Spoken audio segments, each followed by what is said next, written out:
Assalamualaikum, kembali lagi di video proyek akhir pekan. Kali ini kita akan membuat berbagai macam tempat dari pipa PVC. Bagaimana caranya? Ikuti terus video ini sampai habis ya.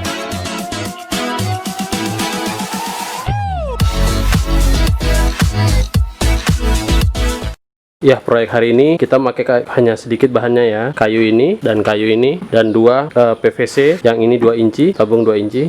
Yang ini mungkin 1,5 atau 1/3/4, saya nggak tahu karena nggak ada tulisannya. Pertama kita potong dulu kayu dan PVC-nya, pipa PVC-nya ke dimensi akhir dulu ya. Mari kita kerjakan. Pertama, yang bagian alasnya dirapikan satu sisi, kemudian dengan stop block dipotong ke panjang akhir. Karena panjang akhir ini sama dengan lebar dari yang di bagian belakang, jadi dengan stop block yang sama langsung dipotong keduanya sekaligus. Berikutnya adalah untuk memotong tinggi dari yang bagian belakang. Pertama dirapikan satu sisi, lalu dengan stop block memotong tinggi akhirnya.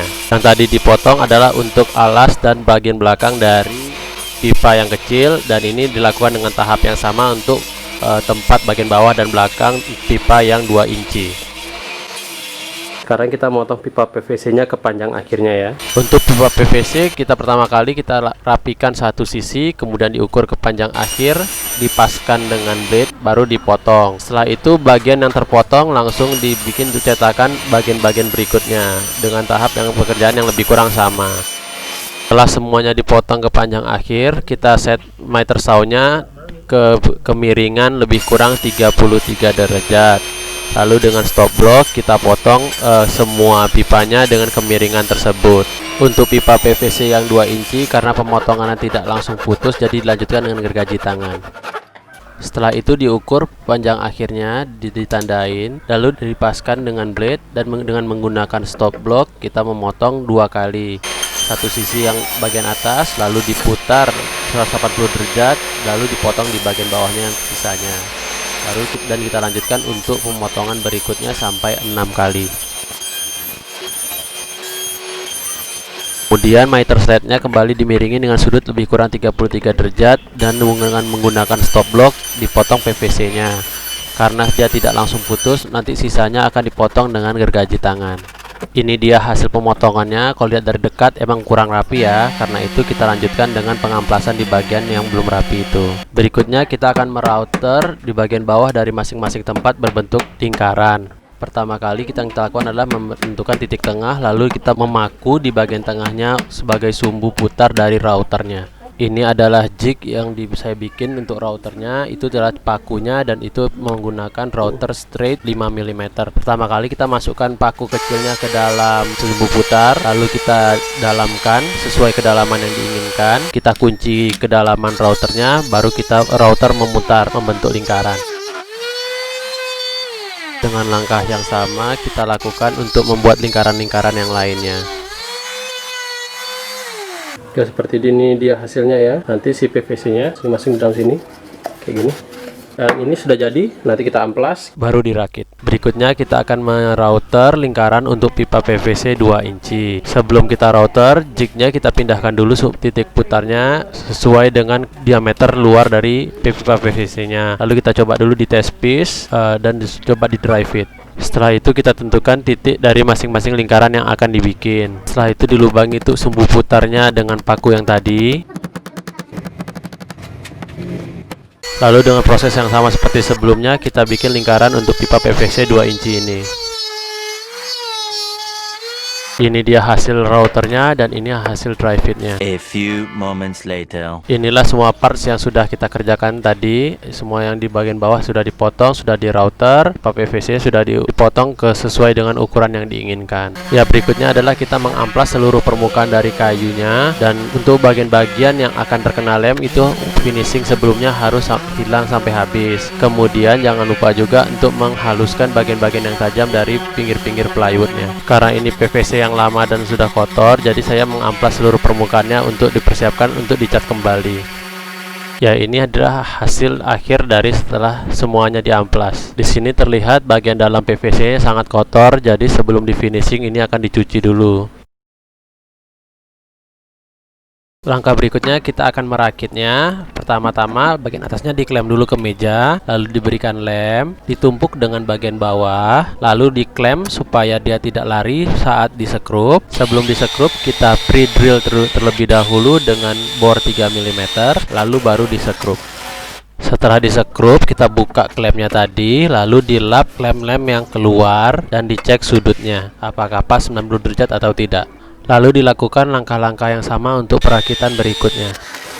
Bedanya sedikit, yang besar itu memakai 3 sekrup. Ya, ini sekarang sudah siap untuk finishing. Di bagian luarnya sudah diamplas, bagian dalamnya sudah dicuci, sudah jauh lebih bersih ya. Sekarang kita finishing. Ini akan dicat dengan warna putih 2 lapis. Ini nanti akan setelah dicat dia akan disusun di paku-paku seperti ini. Dalam pengaplikasian finishing kali ini saya hanya menggunakan busa. Sebaiknya menggunakan sarung tangan ya, karena susah membersihkan cat yang mengenai tangan. Ya, ini semuanya yang sudah cat 1 kali warna putih. Lalu berikutnya kita adalah finishing 2 ini. Ini karena sudah ada finishing sebelumnya dan kita amplas, jadi ini tidak bisa divernish. Jadi saya akan mewarnainya dengan warna biru. Ya, karena bawahnya masih ada kayak gini juga ya. Kalau di vernish tentu jelek di hasilnya. Karena kita cat warna biru yang ini. Ya, cara finishingnya pertama kita cat yang di bagian belakang dan beberapa bagian sekitarnya. Pengaplikasiannya sama, hanya menggunakan busa. Lalu kita letak di atas painters piramid, baru kita cat sisanya.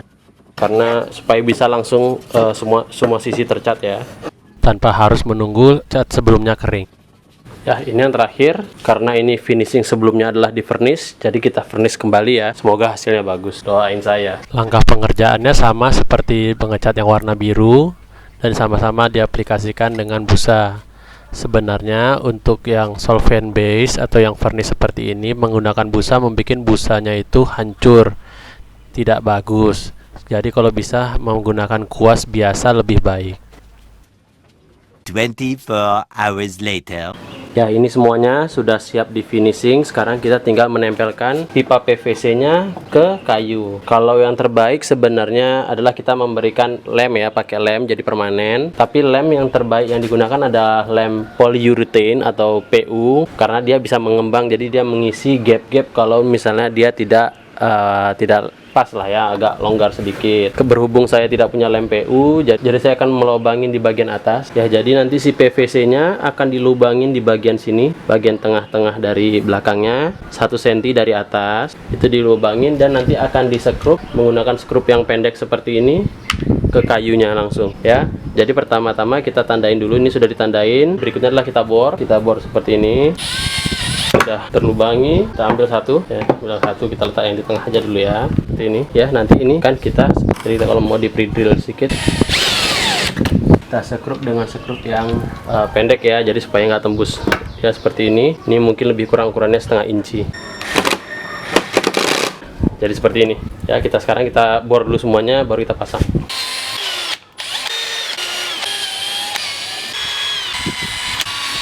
Ya, semuanya sudah dilubangin. Sekarang kita masukin ke tempatnya masing-masing ya.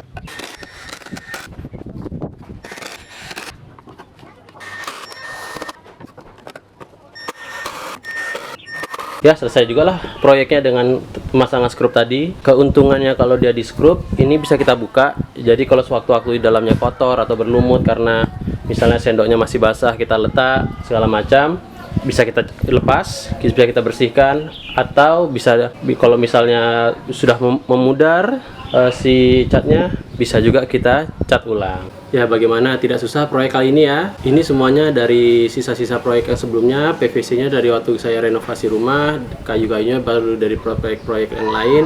Sekarang jadi bisa lebih berguna. Ini bisa jadi tempat, bukan hanya tempat sendok ya, bisa jadi tempat alat ukur, bisa jadi alat tukang seperti ini, ada obeng, pahat, atau alat tulis seperti itu, ada spidol, pena, pensil, dan glue stick dan semacamnya. Ini semua ukuran ini bisa di kostum ya, nggak harus seperti ini, tergantung dari PVC yang ada di rumah. Kalau di sini saya bikin tinggi PVC-nya itu adalah 14 cm, semuanya sama, lalu dipotong dengan sudut lebih kurang 30 derajat, lebih kurang antara 30 sampai 40 derajat. Yang besar dia tidak langsung terpotong ya dengan blade-nya, jadi saya tambah dengan pakai gergaji pipa, gergaji besi untuk melanjutkan sisanya, lalu diamplas untuk merapikannya.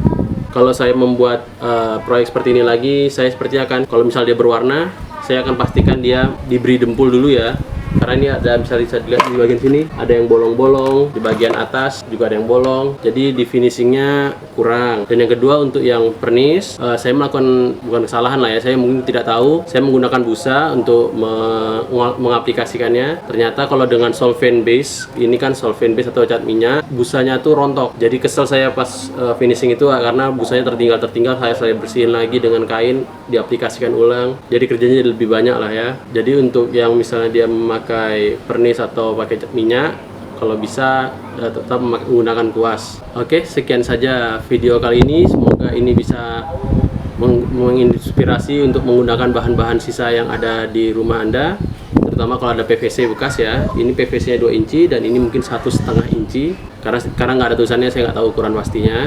Jadi sesuatu yang lebih berguna seperti ini bisa menjadi tempat, kalau Anda jual juga bisa, terserah. Ini proyek ini memakan waktu seharusnya hanya sehari, jadi hanya lebih kurang 1 jam sampai 2 jam dalam memotong semuanya, dan setelah itu bisa langsung di finishing. Kebetulan saya kerjanya di luar dan sering hujan beberapa hari terakhir ini memakan waktu lebih lama, jadi saya mengerjakannya dalam waktu lebih kurang 3 hari. Sehari, pada sore hari saya motong, besoknya masih belum selesai memotong sisanya, baru besoknya saya finishing 1 hari penuh dari pagi sampai sore. Dan ini besok paginya lagi baru dirakit. Jadi sebetulnya kalau misalnya dikerjain bisa 1 hari, tapi karena ada kendala saya kerjanya agak lama. Ya, sekian aja video dari kami. Kalau Anda suka video ini boleh di like dan di share. Kalau ada tambahan boleh di komen di bawah, dan jangan lupa di subscribe untuk video-video berikutnya. Terima kasih.